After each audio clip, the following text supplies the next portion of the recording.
Alright everyone, today's video is going to be about armor and weaponry in Kingdom Come Deliverance and which pieces are in particular the best or the strongest. In the game, there are three types of main damage. You have weapons that are based on stab damage, such as this short sword called Stinger. You have weapons that are based on slash damage, such as this Robber Baron's sword, which is about 50 slash damage and 45 stab damage, and only 3 blunt damage. And then there is blunt damage, which is all of your warhammers, sometimes axes, and maces, like this spiked warhammer with 46 blunt damage. Each of these three types of damage has its countering defense type on different pieces of armor. So if we go over to our armor tree here, we can start to explore which pieces have what and in what quantities. The item info button is your best friend in this instance to check all of your different stats and prioritize which type of damage you're going to defend against. To defend against blunt force damage, maces, warhammers, and the like, which is kind of harder to defend against, there's not as many pieces that can successfully ward off strikes of that nature, you do want to look for padded armor, any soft armor, or something similar to that. The reason for this is historical accuracy. In the Middle Ages, when you had a large piece of metal, a blunt force object coming at you at insane speeds with a lot of force, you would need to have cushion to prevent against that damage. You would need to protect yourself with layered leather, with different types of padded, undergarments, things like that, underneath the plate mail, underneath the chest piece, and underneath the helmet. If you did not have padding, then the hard metal object, regardless of whether or not you had a helmet on or a chest piece on, like a plate mail chest piece, it would still deal tremendous amounts of damage. So padded armor is going to be your best defense against blunt force trauma and any impact type weapons. This Bavarian chest piece also has blunt defense, and there are varying degrees in the amount of blunt defense you can get here. Anything that says padded, again, is going to defend better. There are a lot of different choices, but just understand that a lot of the undergarment slots are where you will be getting this blunt defense, because it all stacks on top of each other. All the different items stack up to create this layered level of padding and this layered level of defense. If you're not wearing any of these undergarments here, like the headpiece or the chest piece, and you simply have the armor on to reduce your weight and increase your carry capacity, you will be vulnerable, extremely vulnerable, to blunt force trauma and to impact weapons. Chainmail will typically protect best against slash type attacks. However, there are a few exceptions to this. Once in a while, you will get a piece that protects best against blunt force trauma or blunt and impact based weapons. But typically, chainmail in all of its different slots will help protect against slash damage and sometimes stab damage as a secondary. Lastly, we have plate armor, which is kind of the final slot, whether it be a plate armor or some kind of helmet in general, or a plate chest piece, arm armor, leg armor, etc. This is the final slot that caps it all off, and typically this is designed to prevent against both stab and slash, but plate armor is not well designed to protect against blunt force trauma. That's why you need to have all three layers of your armor to help protect against all three types of damage. Any armor vendor in the game is probably going to have a large selection of top tier armor. However, among all of those choices, there are better and worse ones that does not always hinge on price. I have found that the best blunt type defense can be found on arming doublets. This is one of the best items in the game to get to protect against maces and warhammers, and they're not so expensive. They're actually fairly cheap. For plate armor, there is very little in the game I have found that is better than Italian plate armor. Whether it be a chest piece, arm armor, leg armor, or a helmet, Italian plate armor has been the highest amount of stats that I've been able to find in the game as a whole. And there is nothing that can compete with wearing plate armor over on top of padded under armor. There is a 3-pronged damage system in the game, but if you're layering your armor, there's nothing that goes on top other than plate armor. Even leather armor really can't compete and doesn't have different stats. It kind of prioritizes the same types of defense that plate armor does. It just does so in a worse capacity. So you want to be having Italian plate armor, if possible, over on top of layered padded under armor, in particular the arming doublets and anything else that you can find.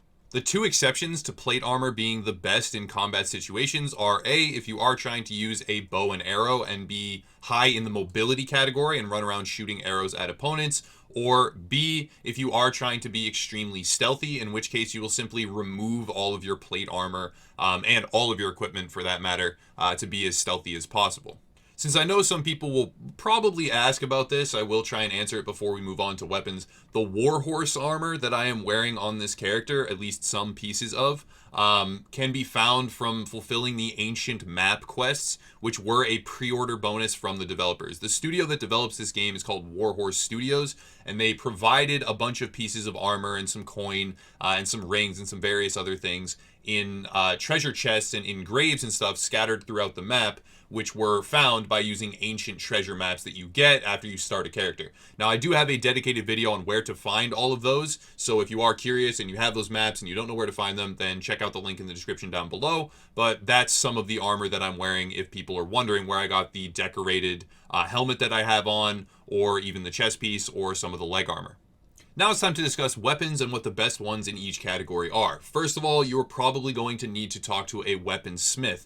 That's where you'll find the best weapons in the game. You're not necessarily going to find some of these named items, some of these, highly efficient weapons or swords or maces or axes when you're killing bandits. They're not going to have them. You do need to talk to a weaponsmith in one of the various major cities, and they will sell a lot of the best weapons in the game.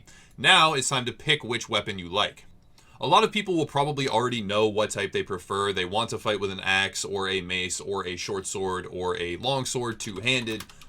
They'll have kind of a built-in preference to that. But the best thing to do is check all of the individual stats on the weapon. Again, the info button is your best friend. Swords can be either pierce damage, slash damage, or a hybrid of both with equal stat distribution. Warhammers or maces are going to be almost exclusively impact damage. Sometimes they can have a little bit of a hybrid stat. If there is a spike on it or something else, it can have pierce damage, but mostly just impact. And then axes are typically hybrid.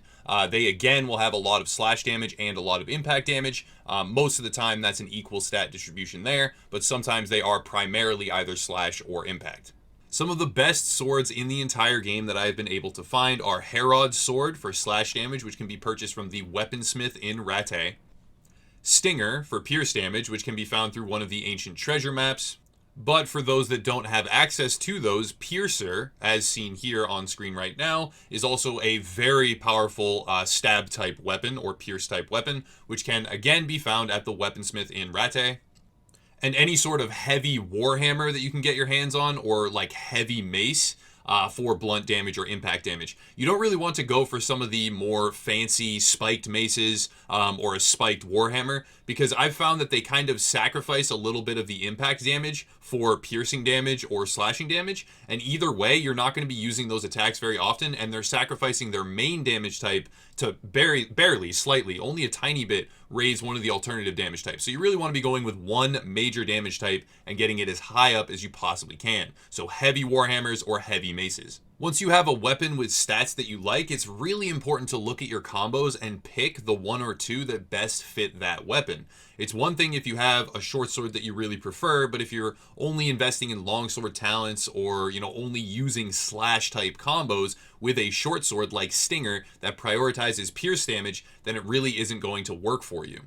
Let's say that I'm using Piercer or Stinger or something like that that really has high pierce damage. I want to be looking for combos that have really nice stab type attacks baked into the middle or end segment.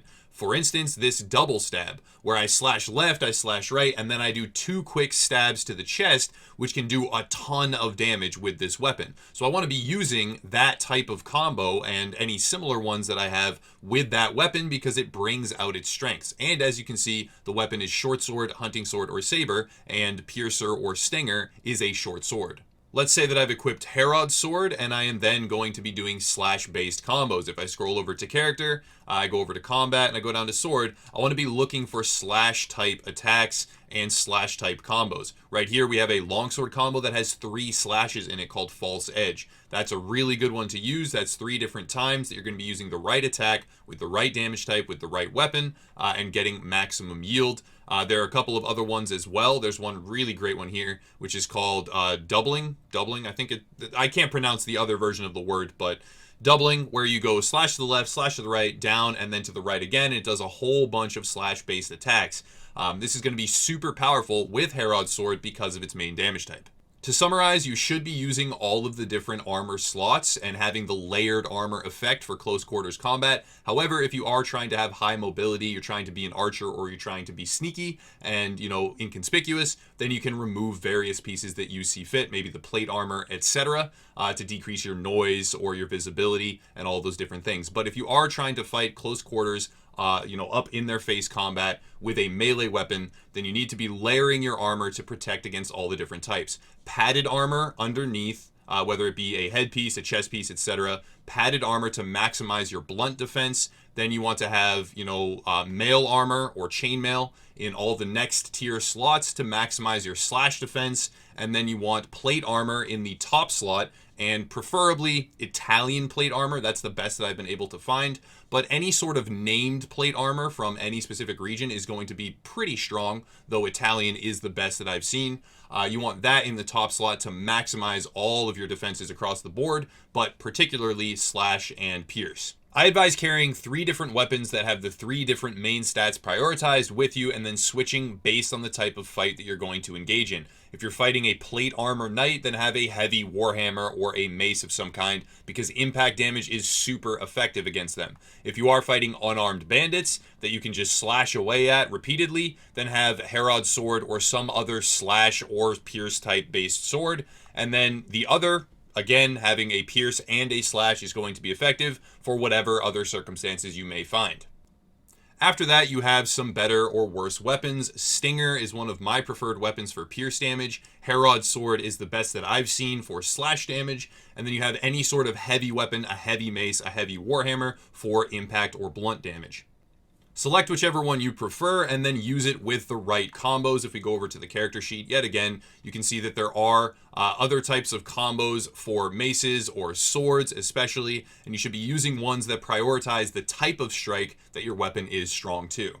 Any armor smith or weaponsmith around the world is going to have a lot of extremely strong options. So while I can't claim that the weapons or the armor that I've cited is the absolute strongest in the game, I can tell you that it is top tier. It is likely some of the strongest or very, very close to the strongest out there in the entire game. So simply visit an armor smith or a weaponsmith if you have a healthy amount of coin in later stages of the game, or even in early ones in any major city, and you'll be able to deck out your character to maximum defense efficiency. That's going to wrap it up for this video. I will do another video very soon on all of the best traits, talents, and perks that you can acquire to maximize efficiency, but that's not quite done yet. And this was a very highly requested video on the best weapons and armor and where to find them.